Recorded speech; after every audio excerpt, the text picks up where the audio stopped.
आप देख रहे हैं न्यूज़ बिहार, बिहार का नंबर 1 डिजिटल चैनल। बिहार की राजनीतिक धुरी अब झारखंड जाकर शिफ्ट हो गई है। झारखंड में लगातार ऐसे राजनीतिक घटनाएं हो रही हैं जिनकी वजह से बिहार की राजनीति में बहुत सारे परिवर्तन आ रहे हैं। जहां एक तरफ कांग्रेस और आरजेडी झारखंड के चतरा में एक दूसरे के आमने सामने होंगे, वहीं कल तेजस्वी यादव झारखंड में मौजूद थे। तेजस्वी यादव ने अपने प्रत्याशी घूरन राम का प्रचार किया, जो कि पलामू से उनके प्रत्याशी हैं, और उनके नामांकन के बाद कहा जाता है कि तेजस्वी यादव अपने पिता से मिलने पहुंचे।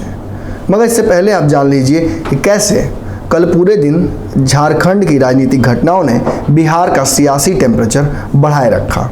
जहां पूर्व में ही कांग्रेस ने चतरा से मनोज यादव को चुनाव लड़ाने की बात कही थी, वहीं आरजेडी ने महागठबंधन के तहत भी रहते हुए भी अपना प्रत्याशी सुभाष यादव वहां से कल उतार दिया। इसके बाद कहा जाता है कि दोनों पार्टियों के बीच नुक्ताचीनी शुरू हो गई, जहां एक तरफ कांग्रेस चाहती है कि इस सीट से आरजेडी अपने प्रत्याशी को पीछे हटा ले, वहीं सुभाष यादव पीछे हटने को तैयार नहीं है। अब जब तेजस्वी यादव पहुंच चुके हैं झारखंड और वहां जाकर अपने प्रत्याशियों का चुनाव प्रचार कर रहे हैं, तो एक बात स्पष्ट हो गई है कि कांग्रेस और आरजेडी के बीच जो तलवारें हैं वो खिंचनी तय है। हालांकि कांग्रेस के जो प्रभारी हैं झारखंड के आरपीएन सिंह, उन्होंने ये बातें कही हैं कि हम इस एक सीट की लड़ाई को फ्रेंडली मैच के तौर पर ले सकते हैं, मगर अपने प्रत्याशी को हटाने का कोई सवाल ही पैदा नहीं होता। वहीं ये बातें तेजस्वी यादव ने भी कही हैं कि वो किसी तरह के फ्रेंडली मैच के लिए तैयार हैं, मगर कहीं ना कहीं उन सभी का ध्येय एक ही है कि नरेंद्र मोदी को रोका जाए। नरेंद्र मोदी को रोकने को लेकर तो पूरा महागठबंधन बना हुआ है, मगर सच्चाई यही है कि इस पूरे गठबंधन के दलों में कहीं ना कहीं केमिस्ट्री नहीं दिख रही है, और इस केमिस्ट्री के कमी होने की वजह से कहीं ना कहीं ऐसी परिस्थितियां उत्पन्न हो रही हैं। हालांकि चुनाव प्रचार करने के बाद तेजस्वी यादव जब अपने पिता से मिलने के लिए जेल प्रशासन के पास पहुंचे तो उन्हें वहां रोक दिया गया। आपने देखा ही है कि कैसे तेजस्वी यादव लगातार अनुनय विनय कर रहे हैं कि उन्हें जेल प्रशासन अपने पिता से मिलने दे। बात करने दे। फोन रखिएगा।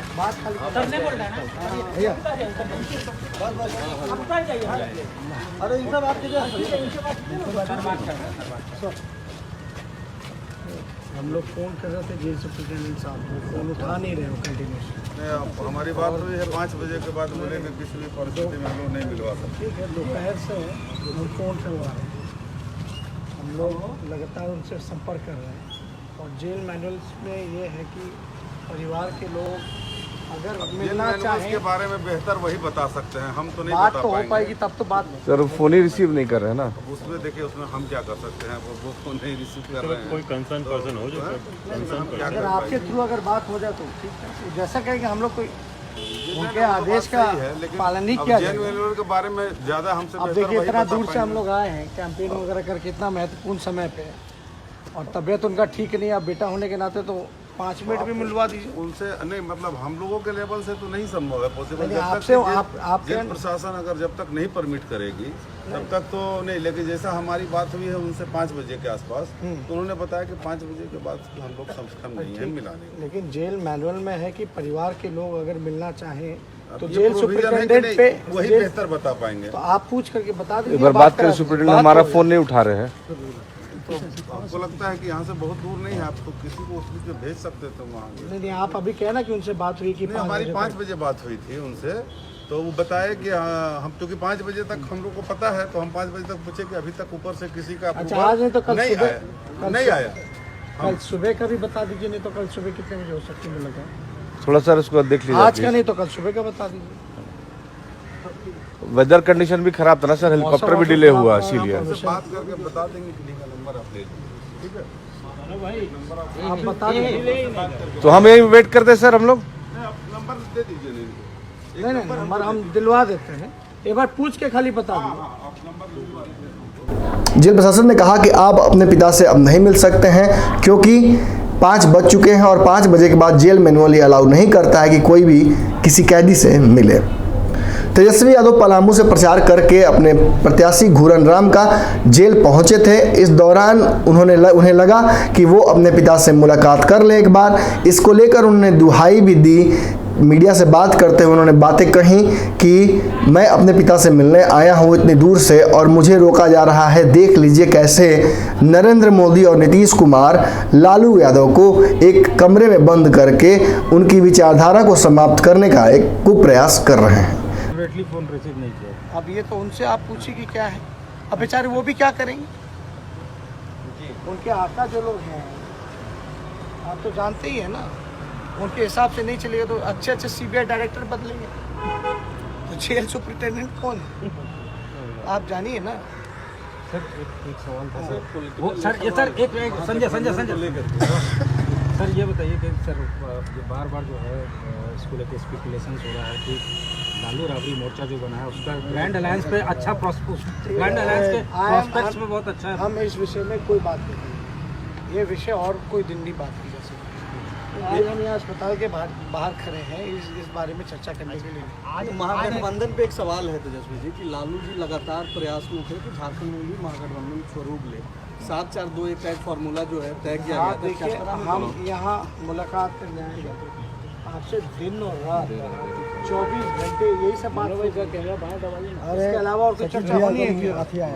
लेकिन इस दौर में हम रांची फिर आएंगे कि नहीं आएंगे, हमको मौका मिलेगा कि नहीं मिलेगा, हम इस बारे में सोच रहे हैं। और जब पिता के साथ जब अच्छा व्यवहार ना हो रहा हो, बीमार हो, अस्पताल में हो, एक नॉर्मल जो कैदी भी जो रहता है उसको भी मिलने का मुलाकात की लोगों को बाबा कहाँ बोले डॉक्टर क्या बोला उस पर एक बात लगे। और लालू जी तो लगातार जो है कई बार मुख्यमंत्री रहे, रेल मंत्री रहे, कई बड़े बड़े पद पे रहे हैं, तो हम उसका हवाला नहीं दे रहे। लेकिन अगर परिवार के लोग अगर मिलना चाहें तो क्या ऐसा करें। हालांकि तेजस्वी यादव ने बातों बातों में बहुत सारी बातें कह दी। एक बात उन्होंने ये भी कह दी कि आपको पता ही होगा कि लगातार बिहार में जेल में बात करने का जो सिलसिला है वो लगातार कई बार सुर्खियों में आ चुका है। पूर्व में ये आरोप लालू यादव पर खुद लगा है कि लालू यादव ने जेल में तिहाड़ जेल में रहने के दौरान शहाबुद्दीन से बातें की थी फ़ोन पर। शहाबुद्दीन ने सिवान के किसी व्यक्ति की पैरवी भी की थी। मगर सबसे बड़ी बात यह है कि अब जब न्यूज़ 18 के एक इंटरव्यू के दौरान नीतीश कुमार ने ये आरोप लगाया कि लालू यादव जेल से ही बातचीत करते हैं और राजनीति लगातार कर रहे हैं। जेल से वो फ़ोन से बात करते हैं और कई नेताओं के साथ वो संपर्क में हैं। सीटों का समीकरण बनाने के लिए भी उन्होंने बार बार जेल से फ़ोन करके ऐसा किया है। अब इस आरोप पर बिहार में सियासत शुरू हो गई है, जहां लालू यादव ने आरोप सीधा लगा दिया है ट्विटर के माध्यम से नीतीश कुमार पर कि नीतीश कुमार उनसे कई बार मिलने का प्रयास कर रहे थे। महागठबंधन 2015 में निर्माण हुआ था। महागठबंधन में नीतीश कुमार भी एक महत्वपूर्ण सदस्य थे। नीतीश कुमार जब महागठबंधन में थे तो इस दौरान बिहार में आरजेडी और कांग्रेस मिलकर बिहार की सत्ता में वापस आई थी। हालांकि इसके बाद नीतीश कुमार की अंतरात्मा जाग गई। रातों रात नीतीश कुमार ने कांग्रेस और आरजेडी को छोड़कर भाजपा के साथ मिलकर सरकार बना ली। इसके बाद नीतीश कुमार पर ये आरोप लगते हैं कि नीतीश कुमार अपनी राजनीतिक जो है विचारधारा उससे कॉम्प्रोमाइज़ कर लेते हैं। हालांकि नीतीश कुमार ने ये आरोप जरूर लगाया है कि लालू यादव जिस तरह की राजनीति कर रहे हैं उससे वो इत्तेफाक नहीं रखते हैं। उन्होंने मौका दिया था लालू यादव को, मगर लालू यादव ने उनकी बात नहीं मानी।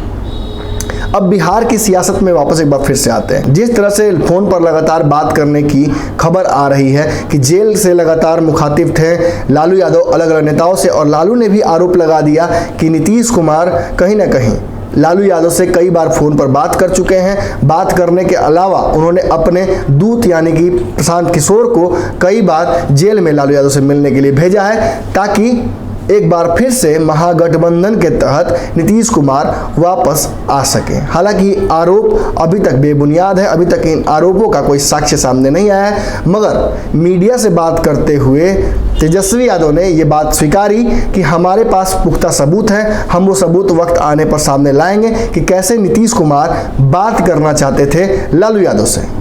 इन बातों के अलावा तेजस्वी यादव ने एक बार फिर से अनंत सिंह का नाम लिया। हालांकि याद कीजिए, जब पिछली बार उन्होंने अनंत सिंह का नाम लिया था तो उन्होंने कहा था कि अनंत सिंह एक बैड एलिमेंट है और उनको महागठबंधन में एंट्री नहीं मिलेगी। अनंत सिंह की महागठबंधन में एंट्री तो हो गई है और उनकी पत्नी को कांग्रेस ने चुनाव लड़ने के लिए टिकट भी दे दिया है। तो मुंगेर से वो अपना दावेदारी प्रस्तुत कर रही हैं। पीछे पर्दे के पीछे जहां अनंत सिंह मौजूद हैं, वहीं पर्दे के सामने उनकी पत्नी नीलम देवी चुनाव लड़ रही हैं। और अब तेजस्वी यादव का एक बार फिर से बिहार की राजनीति को झारखंड में ले जाना और झारखंड में अनंत सिंह का नाम लेते हुए ये कहना कि अनंत सिंह ने नीतीश कुमार की पोल खोल दी है। उन्होंने बताया कि किस तरह से जेल में रहने के दौरान अनंत सिंह से लगातार संपर्क में थे नीतीश कुमार। कल आपको बताते चले कि मुंगेर में पत्रकारों से जब मुखातिब थे अनंत सिंह, तो उन्होंने आरोप लगाया था नीतीश कुमार पर कि जेल में लगातार नीतीश कुमार ललन सिंह के मार्फत से हमेशा बात किया करते थे अनंत सिंह से। और ये आरोप बिहार की राजनीति में एक बार फिर से गर्मी पैदा कर देते हैं, क्योंकि इन आरोपों के माध्यम से एक बात तय हो जाती है। जो आरोप लालू यादव पर नीतीश कुमार लगा रहे थे, वही आरोप अनंत सिंह ने नीतीश कुमार के ऊपर लगा दिया। अब इन आरोपों की तह तक पहुंचते हैं। अनंत सिंह की बात को अपने मुंह से बोलते हुए तेजस्वी यादव ने साफ तौर पे कहा जा सकता है आरोप लगा दिया है नीतीश कुमार के ऊपर। अब अनंत सिंह की बातों को लेकर तेजस्वी यादव ने सीधा सीधा आरोप लगा दिया है कि अनंत सिंह के माध्यम से बात होती थी जेल में नीतीश कुमार की। तो ये देखना इंटरेस्टिंग हो जाता है कि झारखंड की इस सियासत ने बिहार में कौन सी सरगर्मियां बढ़ाई हैं। न्यूज़ बिहार पर इसी तरह से खबरों का सिलसिला जारी रहेगा। बने रहिए न्यूज़ बिहार पर। धन्यवाद। हमारे फेसबुक पेज को लाइक करें, ट्विटर पर फॉलो करें न्यूज़ बिहार लाइव, और साथ ही साथ हमारे यूट्यूब चैनल को सब्सक्राइब करें। सब्सक्राइब करने के बाद बेल आइकन दबाना ना भूलें। धन्यवाद।